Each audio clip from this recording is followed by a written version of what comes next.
आप सभी के हृदय में विराजमान परमात्मा को मेरी राम राम। रामचरितमानस में आगे का प्रसंग आरंभ करने से पहले मैं यहाँ एक बात कहना चाहूँगा। वह बात इसलिए भी आवश्यक है क्योंकि वह अब चल रहे प्रसंग पर आपको समझने में बहुत सहायता प्रदान करेगी। कल ईमेल के द्वारा एक पत्र आया और मुझे मेरे सहायक ने बताया कि पत्र भेजने वाले ने सिर्फ अपना नाम लिखा है, राजेश कुमार मंगला, और ना उन्होंने अपना फ़ोन नंबर लिखा ना और जानकारी। और पत्र आप देख लीजिए। पत्र मैंने देखा तो पत्र उनका बहुत भावपूर्ण था। रामचरितमानस और हनुमान चालीसा की व्याख्याओं से वे बहुत अभिभूत हैं, प्रसन्न हैं, उत्साहित हैं।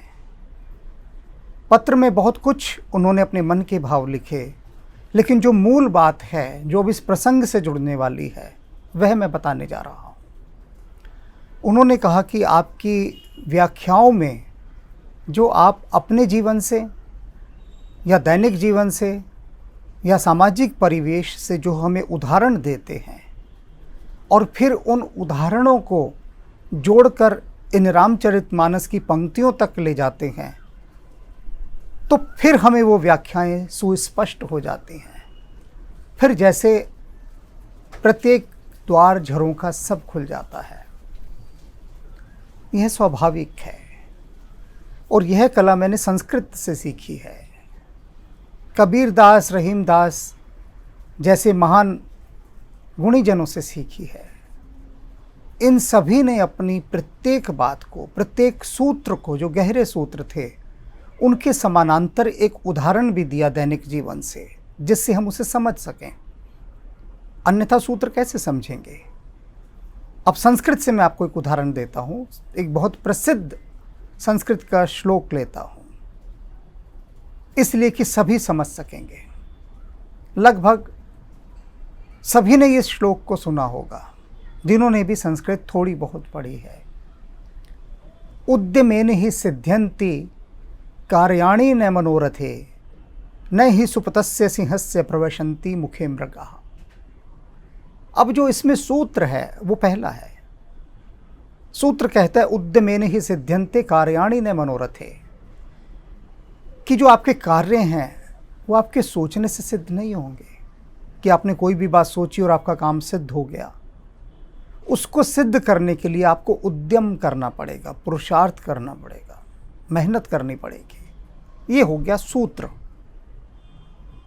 अब इस सूत्र को कोई सामान्य व्यक्ति कैसे समझे? तो इसके साथ उन्होंने जो उदाहरण दिया, सुभाषितानी और हितोपदेश जैसे महान रचनाकारों ने, वो उदाहरण ऐसा दिया जो एक बहुत कम समझ वाला भी और बहुत अधिक समझ वाला भी दोनों समानांतर रूप से समझ सकें। वे क्या कहते हैं? उद्यमेन ही सिद्ध्यन्ति कार्याणि न मनोरथे, न ही सुपतस्य सिंहस्य प्रवशन्ति मुखे मृगा। अब समझाते हुए क्या कहते हैं कि जिस प्रकार सोते हुए शेर के मुंह में केवल कामना करने से हिरण नहीं घुस जाता, कि शेर ये सोचे मैं सोया हुआ हूँ और सोते सोते ये हिरण मेरे मुंह में आ जाए और मैं इसका भोजन कर लूँ, कहते कभी नहीं आएगा। सिंह को उस हिरण को मारने के लिए, अपनी उदर पूर्ति के लिए, अपना पेट भरने के लिए पुरुषार्थ करना पड़ेगा। देखा होगा आपने बहुत सारे वाइल्ड एनिमल चैनल्स में कि एक शेर कितनी मेहनत करता है अपने शिकार को पकड़ने के लिए। हिरण के पीछे मार दुनिया भर की दौड़ धूप मचाता है, घात लगाता है, अपने आप को एकाग्र करता है, संतुलित करता है, दौड़ता है, भागता है, कूदता है, पंजे गड़ाता है। तब जाकर वो अपना पेट भरता है। कितना पुरुषार्थ करना पड़ा। तो संस्कृत साहित्य ने ये उदाहरण दिया। उसी के समानांतर हिंदी साहित्य भी उदाहरण देता है। वो भी मैं आपको प्रसिद्ध पंक्ति सुनाता हूँ। करत करत अभ्यास के जड़मति हो तो सुजान, ये सूत्र है। कि बार बार अभ्यास करने से, करत करत अभ्यास के जड़मति, जिसकी बुद्धि जड़ है, मूर्खों के समान है, हो तो सुजान, वो भी बहुत समझदार और इंटेलिजेंट बन जाता है बार बार अभ्यास करने से। अब आदमी कहेगा कैसे? तो उनको समझाने के लिए वो उदाहरण देते हैं, रसरी आवत जात ते सिल पर परत निशान। दैनिक जीवन से उदाहरण कि कुएं के पास जाओ और देखो रसरी आवत जात थे, रस्सी बार बार आ रही है, जा रही है, नीचे ऊपर आ रही है, और सिल पर परत निशान, जो सिल है, जो पत्थर है, जिसका सहारा लेकर वो रस्सी नीचे उतरती है फिर ऊपर आती है, उस पर निशान पड़ जाते हैं बार बार आने जाने से। तो बार बार जब आप किसी भी चीज़ को दोहराएंगे, याद करेंगे पाठ को, तो वो सबक, वो पाठ आपको याद हो जाएगा, आपके जहन में बैठ जाएगा। तो ये दैनिक जीवन के उदाहरण। उसी तरह से रामचरितमानस की व्याख्या करते समय मैं सीधा सीधा अर्थ कहकर अगर निकल गया कि जो पंक्ति उन्होंने कही उसका शब्दार्थ वश कर दिया कि ये शब्द हैं, ये इनका अर्थ है, कहा और आगे बढ़ गया, तो फिर क्या किया? फिर पिलाने का तो काम नहीं हुआ ना, कि रामचरितमानस का जो रस है, राम रस है, वो पिलाने का काम तो नहीं हुआ ना, उसका स्वाद तो नहीं मिला ना। तो स्वाद देने के लिए, उसका समझाने के लिए दैनिक जीवन के उदाहरण अत्यावश्यक हैं। और मैं प्रयास करता हूँ कि उन उदाहरणों को दूँ जो अधिक से अधिक मेरे जीवन में घटे हों या मेरे आसपास घटे हों या प्रामाणिक हों। और कुछ कथाओं के भी हो सकते हैं, काल्पनिक भी हो सकते हैं, किंतु वे हों जिनसे जनमानस अपने को और इन पंक्तियों के साथ जोड़ सके। तो यह सारी बात मैंने अभी क्यों बताई? क्योंकि अभी इस प्रसंग में जो मैं उदाहरण दूंगा आपको, आगे इन भगवान शिव की बारात के साथ जो उदाहरण दूंगा वो अपने जीवन से जोड़कर चलते हुए दूंगा, जिससे आप उसको बहुत अच्छे से समझ सकेंगे। तो अब हम कहाँ थे कल? कि भगवान शिव की बारात पहुंच चुकी है हिमवान के द्वार, तोरण के पास द्वार खड़ी है। मुख्य जो द्वार होता है नगर का या ग्राम का, और खबर पहुंचाई जाती है कि बारात आ गई, बारात आ गई। सब दौड़ते भाग रहे हैं, एक चहल पहल मच गई, एक शोर मच गया, बारात आ गई। और जब वो शोर हुआ तो घर के जो बड़े बुजुर्ग हैं उन्होंने भी सुना, उन्होंने कहा भी बारात आ गई तो चलो लेने चलते हैं।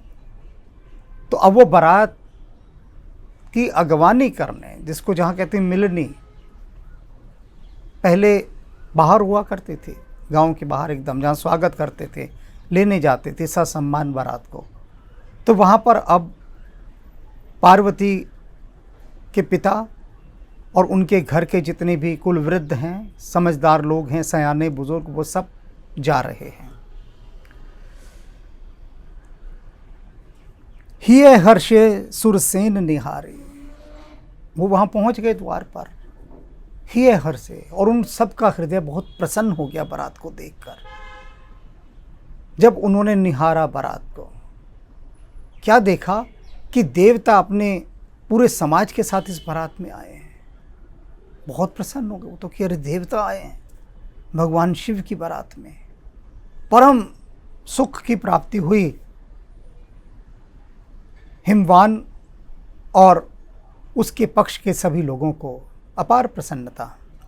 हिये हर्षे सुन सेन निहारे, हर ही देख अति भय सुखारे। उसके बाद उन्होंने क्या देखा कि भगवान विष्णु भी आए हैं ये तो। और जब भगवान विष्णु को देखा तब तो उनकी प्रसन्नता को कोई ठिकाना ही नहीं रहा। हर ही देख अति भय सुखारे, अति भय सुखारे, बहुत सुख का अनुभव हुआ, बहुत सुख का। अब इसे ऐसे समझें कि बारात पहुंचती है किसी लड़की वालों के यहाँ, और लड़की का पिता और लड़की के पक्ष के सभी लोग देखते हैं कि भाई जिसकी बारात आई है उसमें तो बड़े बड़े कैबिनेट मिनिस्टर आए हैं। कितनी खुशी होगी सबको देखकर कि क्या शान बढ़ गई। और फिर वे देखें कि अरे इसमें तो प्रधानमंत्री और राष्ट्रपति भी हैं, तब तो उनके सुख का कोई पारावार ही नहीं रहेगा, कोई सीमा ही नहीं रहेगी सुख की। कल्पना करें आप उनका होना। यही वो बात कही गई है कि पहले उन्होंने देखा देवता हैं, फिर देखा कि श्री हरि भी आए हैं। तो इतनी महिमा। अब इसको अपने समाज से देखकर चलें। यहाँ पर हमारे समाज में क्या होता है, एक विवाह में मैं गया हुआ था, तो वहाँ अचानक मैंने देखा लड़की का पिता दौड़ा दौड़ा जा रहा है, लड़के का पिता भी। मैंने उनसे पूछा कि भाई क्या बात हो गई, कोई दुर्घटना घट गई क्या, क्यों भागे जा रहे हो? क्योंकि अक्सर ऐसा होता है विवाह में, एक आध शराबी भाई ऐसा हुड़दंग मचाता है, ऐसा हुड़दंग मचाता है कि लड़के वाले और लड़की वाले दोनों को नाको चने चबवा देता है। तो मैंने सोचा हो सकता है ऐसा ही कोई प्रेमी कोई उत्पात मचा रहा हो, किंतु थोड़ी देर बाद पता लगा कि ऐसा कुछ नहीं है। उनके मोहल्ले का निगम पार्षद वहाँ पर विवाह में आया है और जिसके पधारने से लड़की वाले और लड़के वालों की प्रसन्नता का कोई ठिकाना नहीं रहा। शान बढ़ती है ना कि अरे निगम पार्षद आया है। तो ऐसे ही जितने भी पार्वती के गांव वाले थे वे सब देखकर अति प्रसन्न हुए कि देवता आए हैं। स्वाभाविक बात है, स्वाभाविक, बिल्कुल सहज स्वाभाविक कि भगवान विष्णु भी आए हैं। सबकी प्रसन्नता का कोई ठिकाना नहीं रहा। अभी तो प्रसन्न हो रहे हैं और अब आगे शिव समाज जब देखन लागे। अब जब उन्होंने देखा उसके पीछे भगवान शिव के गण हैं, भगवान शिव का समाज देखा उन्होंने, उनकी टोली देखी, बिडरी चले वाहन सब भागे और डर के मारे सभी अपने अपने वाहनों को लेकर वापस भागे। जो जिसमें आया था वापस अपने घर की तरफ दौड़ा, जो पैदल आया था वो वैसे दौड़ा।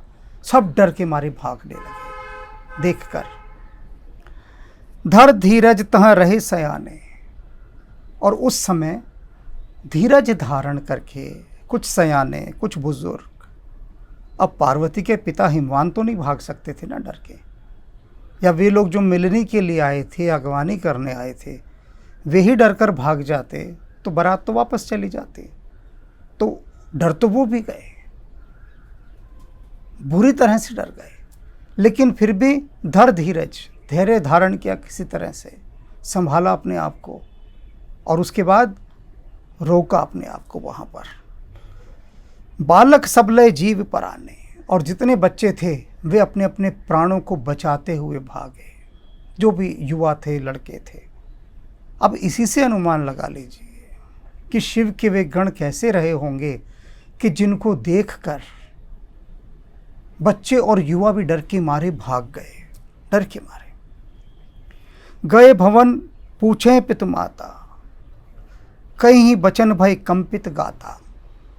घर पहुंचे तो माता पिता ने पूछा, रे इस तरह से भागते हुए क्यों आ रहे हो और इतने डरे हुए, क्या बात हो गई?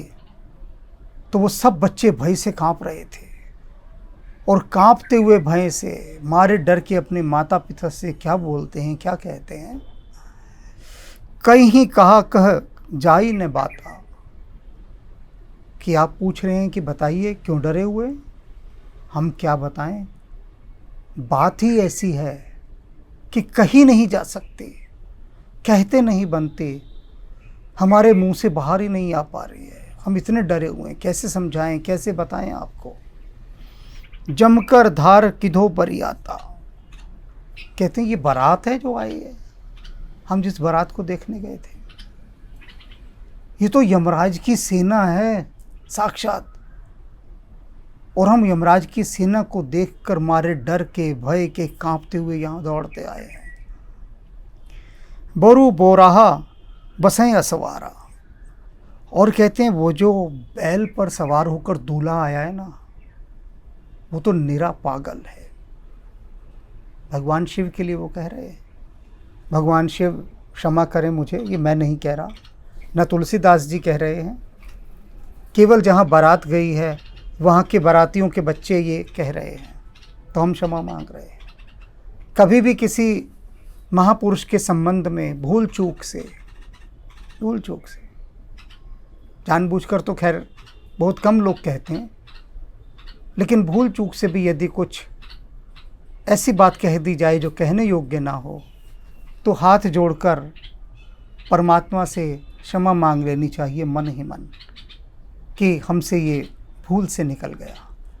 तो यहाँ तो हम केवल उसकी चर्चा कर रहे हैं, लेकिन फिर भी मैंने भगवान शिव से क्षमा मांग ली है, और हनुमान जी की कृपा है तो मैं ये कह भी पा रहा हूँ। तो अब क्या है जी, लड़के बहुत डरे हुए हैं, और उन्होंने क्या कहा कि जो बैल पर सवार होकर आया वो दूल्हा तो निरा पागल है। ब्याल कपाल विभूषण छाला, और क्या है उसके जो आभूषण है, क्या है जानते हो? अपने माता पिता से बोले, सांप, कपाल, खोपड़ियों की माला, और क्या है शरीर के ऊपर उसने शमशान की भस्म लगाई हुई है। ये तो आभूषण पहने हुए उसने, और वो निरा पागल है।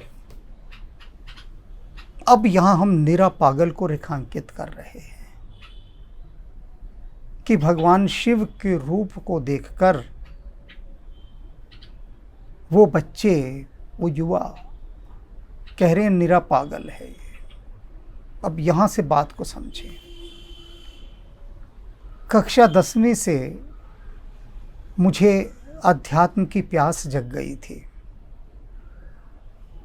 और उसके बाद धीरे धीरे पढ़ाई भी चलती रही, भटकना भी जारी रहा। 25 वर्ष की अवस्था तक आते आते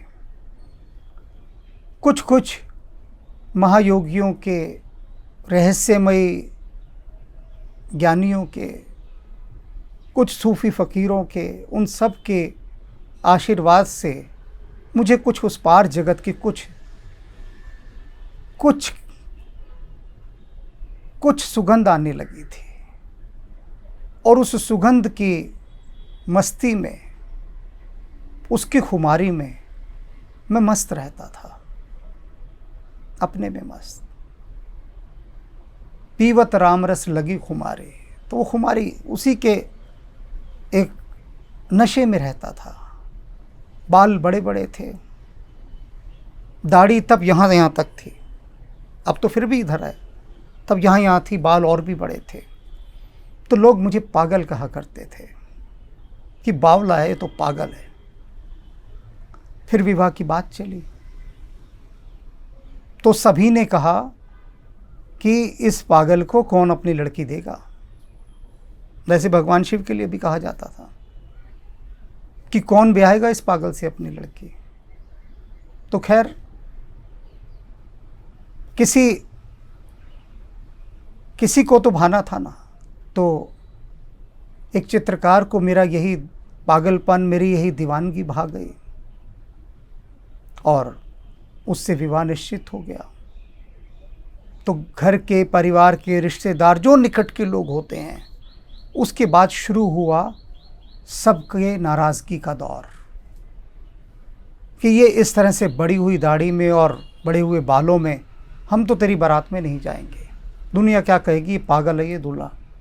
अभी कह रहे हैं ना भगवान शिव को कि ये तो पागल है जो बैल पर बैठ कर आया है। कि जो समाज की भीड़ में, भेड़ चाल में नहीं रंग जाता, उसे समाज पागल कहना शुरू कर देता है, या जो उसकी मौज में चलता है उसको भी समाज पागल कहता है।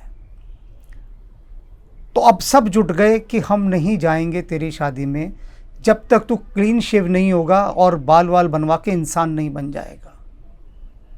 ये इंसान की परिभाषा है कि साफ सुथरे क्लीन शेव हो, बाल छोटे छोटे हों, उसको इंसान माना जाता है। फिर वो इंसान चाहे कितना धूर्त क्यों ना हो, उसकी कोई परवाह नहीं करता। बाहरी रूप सुंदर दिखना चाहिए, दुनिया मरती बाहरी रूप पर है। पैकिंग पर ही तो दुनिया जाती है सारी, अंदर माल क्या ये कौन देख रहा है। पैकिंग बढ़िया होनी चाहिए। ये जो बिल्डर बड़े बड़े घर बनाते हैं, फिनिशिंग फर्स्ट क्लास होनी चाहिए। बिल्डिंग के अंदर चाहे रेत घुसा रखा हो, कोई 1/16 का चाहे मसाला लगाया हुआ हो, निरा मिट्टी से घर बनाया हुआ हो, लेकिन बाहर की लीपा पोती ऐसी हो कि आदमी फिदा हो जाए, बाद में जो हो सो हो। तो बाहरी रूप का बड़ा वो है। उन्होंने कहा कि अगर इस रूप में तू वहां जाएगा, सब कहेंगे इस पागल की बारात में ये कौन आ गए। तो ये है, अंततः मुझे झुकना पड़ा, क्योंकि आपके निकट बहुत सारे लोग ऐसे होते हैं कि अनेक बार आप उनकी अवज्ञा नहीं कर सकते, उनकी बात माननी पड़ती है। और कट्टर होना भी कोई अच्छी बात नहीं है। और वो मेरे जीवन की शुरुआत थी, आरंभ था। तो मैंने अपना सिर झुका दिया। मैंने कहा ठीक है, मैं पागल से इंसान बन जाता हूँ, और उनके कहने के अनुसार मैं इंसान बन गया। तो यहाँ पर वही बात आ रही है कि वो भगवान शिव को पागल कह रहे हैं। कहने का अभिप्राय क्या है कि यह जो सारा संसार है वो बाहरी सौंदर्य पर ही मरता मिटता है, बाहरी रूपरेखा पर। भीतरी सौंदर्य को देखने के लिए तो दूसरी ही आंखें चाहिए, दूसरी ही दृष्टि चाहिए। भगवान शिव को भीतर से देखने के लिए तो एक विशेष दृष्टि की आवश्यकता है, जिसे दिव्य दृष्टि कहते हैं। सभी अभी तक डरते आ रहे हैं ना, घबराते आ रहे हैं भगवान शिव का रूप देख देख कर। सबने उनके रूप को अमंगलकारी कहा कि मंगल का सूचक नहीं है भगवान शिव का वेश। सब डर जाते हैं, उससे भयभीत हो जाते हैं। लेकिन जो शिव को प्रेम करते हैं, वे जो शिव के गुणों को जानते हैं, वे इसी रूप पर मर मिटे हैं, इसी रूप पर। लिल्लाह हम मर गए, हम तेरी लिल्लाह तेरी सादगी पे हम मर गए, मर मिटे तेरी सादगी पर। तो वो उसी भीतरी सौंदर्य को देखते हैं, जो शिव को देखते हैं, जो शिवत्व को देखते हैं। तो इस पूरे कलेवर में मैंने ये बात समझाई है, और ये बात और आगे अब समझ में आने वाली है आपके, जब हम आगे बढ़ेंगे। अब क्या बच्चे कहते हैं वे, तन छार ब्याल कपाल भूषण नगन जटिल भयंकरा, कि बड़ा भयंकर है उनका रूप, बहुत डरावना है वो जो दूल्हा आया है। तन छार, पूरे शरीर पर शमशान की भभूत लगी हुई है, राख लगी हुई है। ब्याल कपाल भूषण, और जो आभूषण है जानते हैं क्या है, अपने माता पिता को बोले, सांप और खोपड़ियों की माला, वो उसके आभूषण हैं। नगन जटिल भयंकरा, और नग्न है वो, और भयंकर रूप से जटिल हैं, जटाएं उसने धारण की हुई हैं, ऐसा दूल्हा है। संग भूत प्रेत पिशाच जोगनी विकट मुख रजनी चरा, और बड़े बड़े रजनीचर राक्षस उसकी उस बारात में हैं, उसके साथ हैं। बहुत सारी जोगन आई हुई हैं, भूत प्रेत हैं, पिशाच हैं। बहुत डरावनी बारात है, बहुत डरावनी। जो जी हैं रही हैं बारात देखत, पुण्य बढ़ते ही कर सही। कहते हैं बच्चे, वो सारे बच्चे अपने माता पिता से क्या कहते हैं कि इस बारात को देखकर जो जीवित बच जाए, जो जिंदा रह जाए, समझ लो उसने बड़े पुण्य किए हैं, बहुत बड़े बड़े पुण्य किए हैं। कोई नहीं बचेगा उस बारात को देखकर जीवित। ऐसे भयंकर भूत पिशाच रजनीचर और जोगने हैं उसके अंदर, विचित्र प्रकार के रूप रंग आकार वाले गण हैं भगवान शिव के। और बारात क्या है, वो कोई बारात है जैसे यमराज की सेना हो, और उस पर बैठा हुआ दूल्हा तो पागल है। देखही सो उमा विवाहो, घर घर बात असी लड़कन कहीं। घर घर जाकर उन लड़कों ने ये बात कही कि उमा का विवाह तो निश्चित रूप से वही देख सकता है जो जीवित बचेगा इस बारात को देखने के बाद। कोई जीवित ही नहीं बचेगा। जो जीवित बचेगा समझो उसने बड़े पुण्य किए हैं पूर्व जन्मों में, ऐसा उन लड़कों ने घर जाकर अपने माता पिता से कहा। समुझ महेश समाज सब, जननी जनक मुस्काई। बच्चों की वो बात को सुनकर उनके माता पिता बड़े मुस्काए, क्योंकि वो तो जानते थे समुझी महेश समाज सब, कि महेश का समाज, भगवान शिव का समाज कैसा है, वे कैसे हैं, उनके गणधर कैसे हैं। माता पिता ने तो खूब उनके विषय में सुना हुआ था, बच्चों ने नहीं सुना हुआ था। उस समय भी देख लो, बच्चे इतने सजग नहीं होते थे कि गुणों को जाने। आज भी वही स्थिति है। तो माता पिता ने बच्चों को समझाया, बाल बुझाए विविध विध, निडर हो डरू नाही। उन्होंने अपने बच्चों को समझाया अनेक प्रकार से, अनेक विधियों से, कि देखो वे भगवान शिव बड़े मंगलमय हैं। तुम उनका बाहरी रूप रंग ये सब देखकर जो डर कर आ गए हो ना, ऐसी बात नहीं है, डरने की कोई आवश्यकता नहीं है। जाओ और बारात का आनंद लो। और उनके माता पिता ने बहुत प्रकार से बच्चों को समझाया, जितना वो समझा सकते थे। ले अगवान बाराती ही आए, और वो लोग जो बुज़ुर्ग वहाँ रुक गए थे, जो डर के नहीं भागे थे, हिमवान और अन्य बुज़ुर्ग लोग, वो बारात को सादर लेकर आए। वहाँ मिलनी वगैरह हुई और बारात को कहा आइए। बारात को नगर के भीतर लेकर आए। दिए सब ही जनवास सुहाए, सबको आके जनवास में ठहराया। जनवासा, जनवासा वह स्थान होता है जहाँ पर बारात के आने पर लड़की वाले बारात को ठहराते हैं, प्रथम विश्राम देते हैं कि आइए, वहाँ जलपान होता है, विश्राम करती है बारात। चल कर आइए ना इतनी दूर से, सीधे ही तो जयमाला और फेरे नहीं हो जाएंगे। अब यहाँ आजकल क्या होता है, बारात आती है तो पहले बाहर एक टेंट लगा होता है ना, जहाँ चाय पकोड़े और इत्यादि सत्कार की विभिन्न प्रकार की सामग्रियाँ जलपान की रखी होती हैं, कि बारात आई है, एक सांस ले ले, वहाँ पर खा ले पी ले, फिर आगे अंदर आएगी बारात। तो अब तो टेंट बना दिए जाते हैं। पहले विधिवत गांव में बड़े स्थान बने होते थे जिन्हें जनवासा कहा जाता था, जहां बारात आकर ठहरती थी।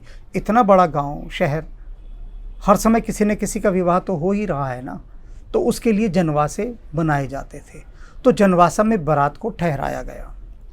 मैना सुबह आरती संवारी, और उधर पार्वती की माँ मैना वो आरती का थाल सजा रही हैं कि दामाद जी आए हैं, अब उनकी आरती उतारेंगी। बहुत प्रसन्न है, बहुत आनंदित हैं। तो मैना शुभ आरती सवारी, संग सुमंगल गावही नारी।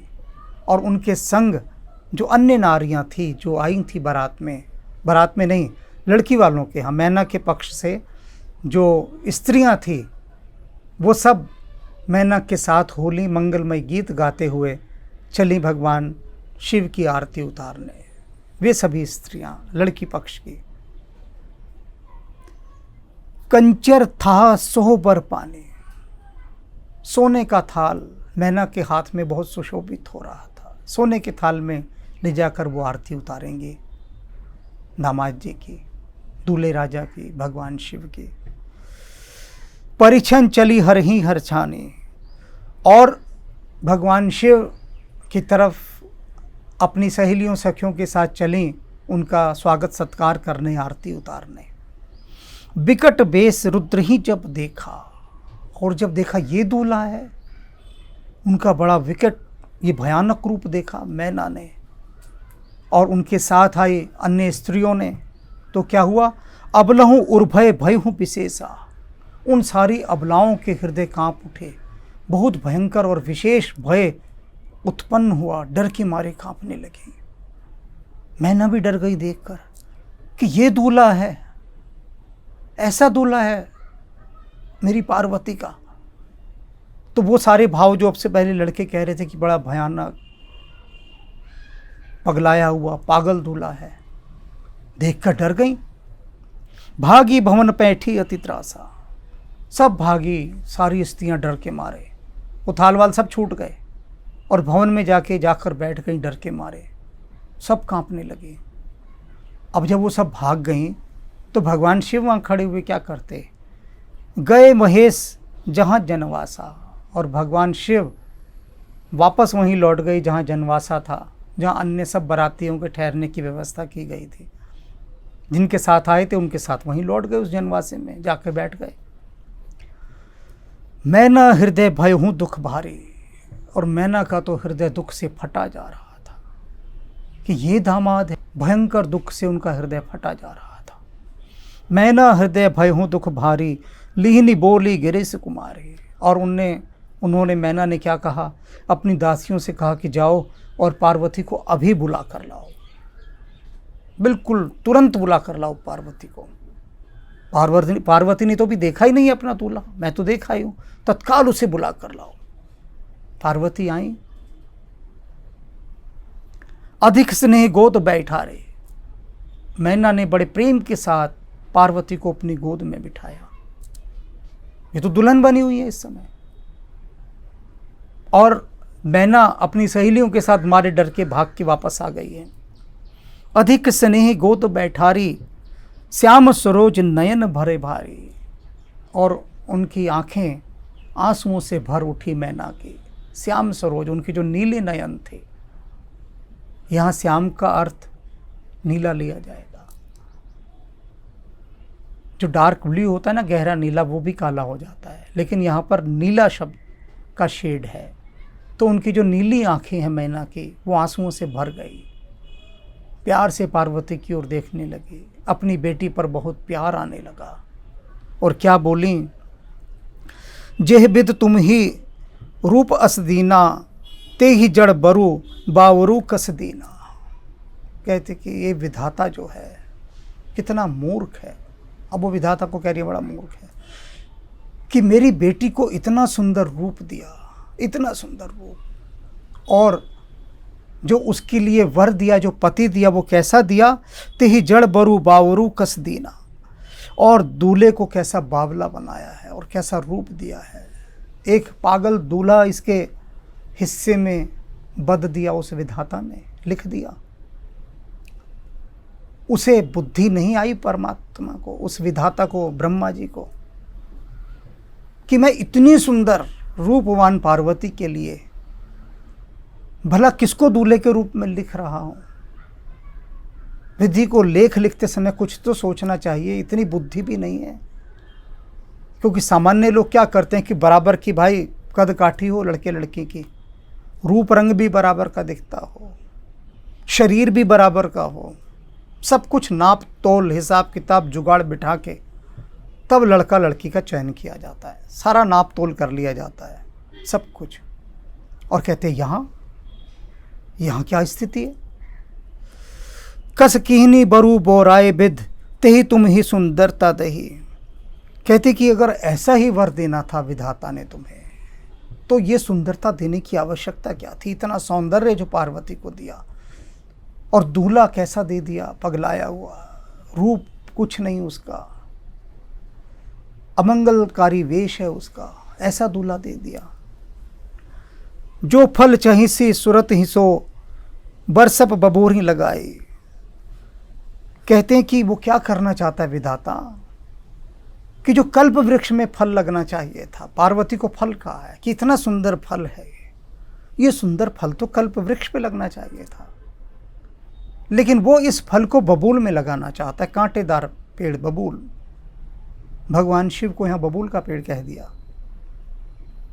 कहती विधाता को बिल्कुल भी समझ नहीं, इतना मूर्ख हो गया है कि जो रसीला फल है मेरी बेटी तो पार्वती, और जो कल्पतरु है वो क्या है, स्वर्ग के देवताओं के यहाँ लगा हुआ वृक्ष, वहाँ शोभा पाता ये फल तो रसीला। और उस बबूल में जहाँ कांटे ही कांटे छुपेंगे, ऐसी जगह इस मेरी पार्वती रूपी फल को विधाता लगाना चाहता है। क्या कर रहा है वो। कहती है सुन पार्वती,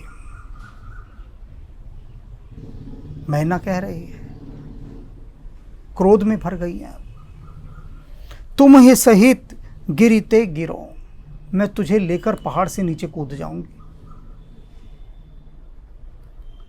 पावक जरो, तुझे लेकर आग में जल जाऊंगी।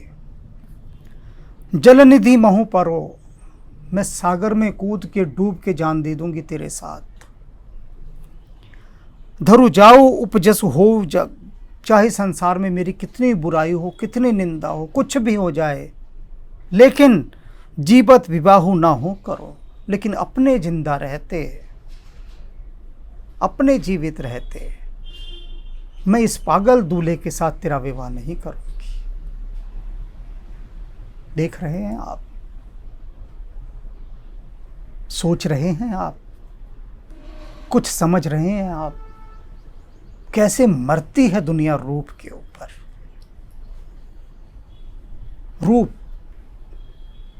रूप के ऊपर।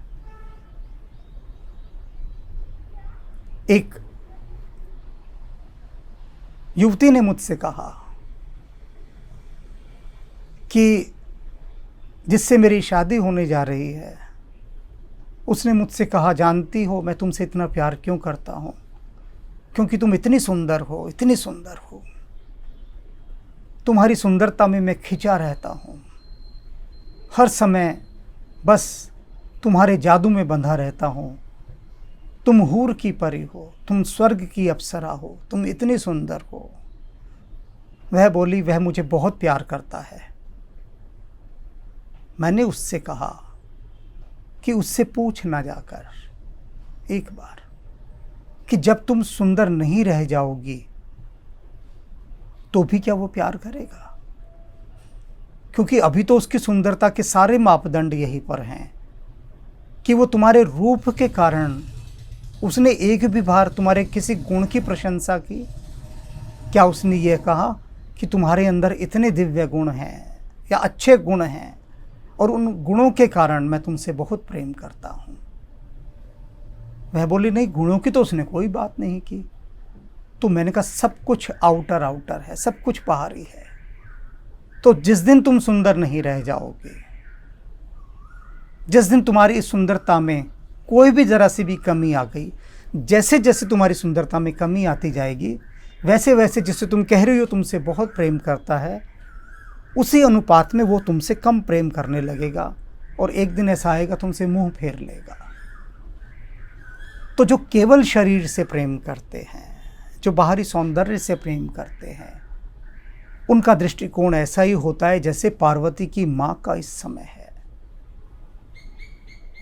यह स्वीकार है पार्वती की मां को कि पहाड़ से लेके गिर जाऊं, खुद भी मर जाऊं, पार्वती को भी मार दूं, आग में जल जाऊं,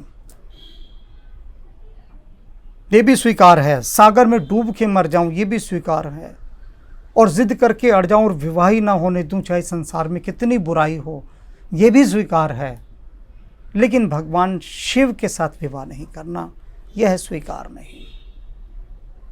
सीखें इस प्रसंग से कि बाहरी सौंदर्य पर नहीं अटकना है, भीतरी सौंदर्य में झांकने का प्रयास करना है। जे सजीव जग अचर चर, नारी पुरुष अस नाम, ते निज निज मर जाद तजी, भय सकल बस काम। सबके हृदय मदन अभिलाषा, लता निहारी नवई तरु शाखा।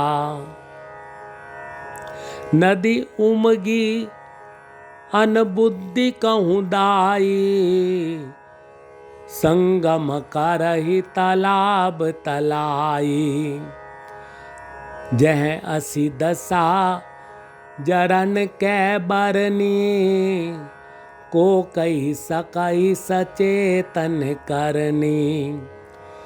पशु पक्षी नभ जल थल चारी, भय काम बस समय बिसारी। मदन अंध व्याकुल सब लोका, निस दिनु नहीं अवलोकहि कोका।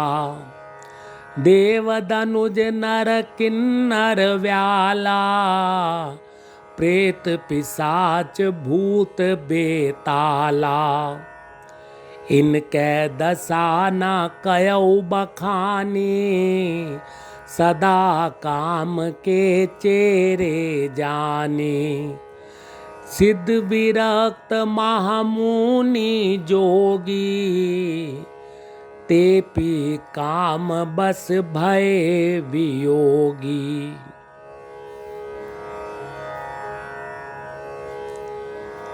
उभय धरी अस कौतुक भयऊ, जो लगी काम शंभु पै गयऊ। शिवाई विलोकी संस्के मारू,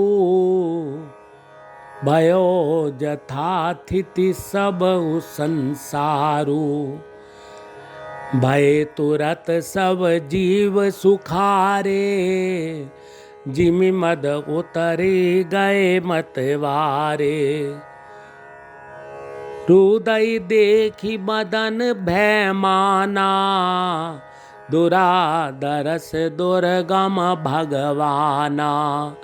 फिरत लाज कछु करि नहीं जाई, मरण ठानी मन राच स्यु पाई। प्रगटे सि तुरत रुचिर ऋतु राजा, कुसुमित नव तरु साजी विराजा। बन उपवन बापिका तरागा, परम सुभग सब दिशा विभागा। जह तै जनु उमगत अनुरागा, देखी मयऊ मन सिज जागा। सकल कला केरी कोटि विधि, हारऊ सेन समेत। चली ना अचल समाधि शिव, को पयो हृदय निकेत। देखी रसाल विटप बरसाखा, तेहि पर चढ़ऊ मदन मन माखा।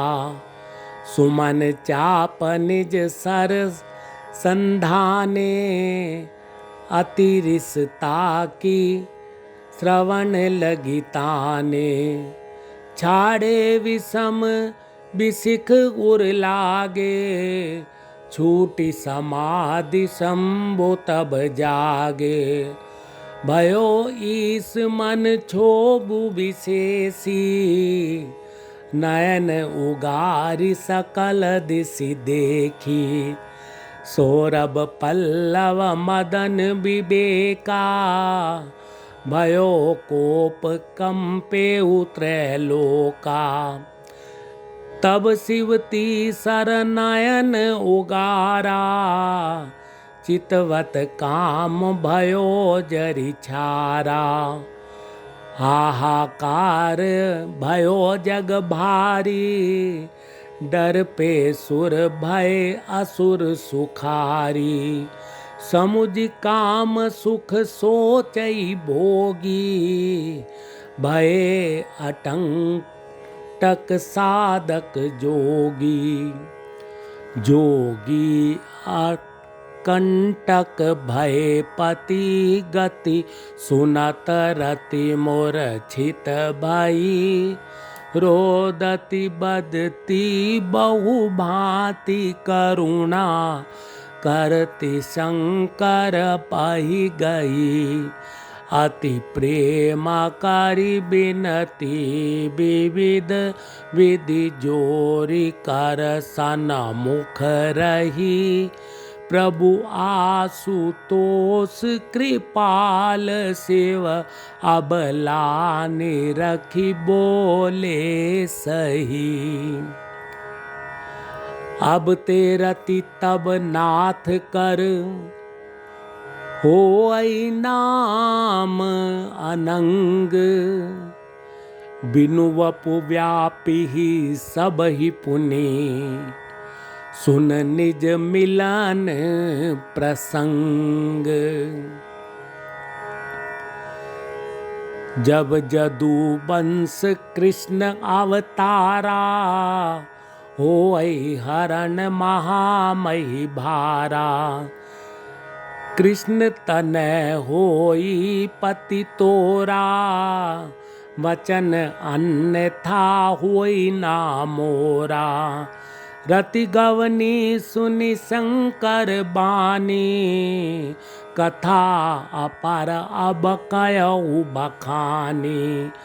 देवन समाचार सब पाए, ब्रह्मादिक बैकुंठ सिधाए। सब सुर विष्णु बिरंचि समेता, गए जहाँ शिव कृपा निकेता। पृथक पृथक तिन कीन प्रशंसा, भय प्रसन्न चंद्र अवतंसा। बोले कृपा सिंधु वृष केतु, कयो अमर आए के ही हेतु। कह विधि तुम प्रभु अंतर जामे, तदपि भगति बस बिनवऊ स्वामी। सकल सुरन के हृदय अस, शंकर परम उछाऊ। निज नैनई देखा चहई, नाथ तुमार बिबाहु। यह उत्सव देखई भरी लोचन, सोई कछु करऊ मदन मद मोचन। काम जारी रति कहूँ बरु दीना, कृपा सिंधु यह अति बल कीना। सासति करि पुनि करहि पसाऊ, नाथ प्रभुन कै सहज सुबाऊ। पार्वती तपु कीन अपारा, करहु तास अब अंगीकारा। सुनि विधि विनय समुझी प्रभु बानी, ऐसे को कहा सुख मानी। तब देवन दुंदुबी बजाई, बरसी सुमन जय जय सुर साई। अवसर जानी सप्त ऋषि आए, तुरत विधि गिरि भवन पठाए। प्रथम गए जह रही भवानी, बोले मधुर वचन छल सानी। कहा हमार न सुनहु तब, नारद के उपदेश। अब बा झूठ तुम्हार पन, जारऊ काम महेश।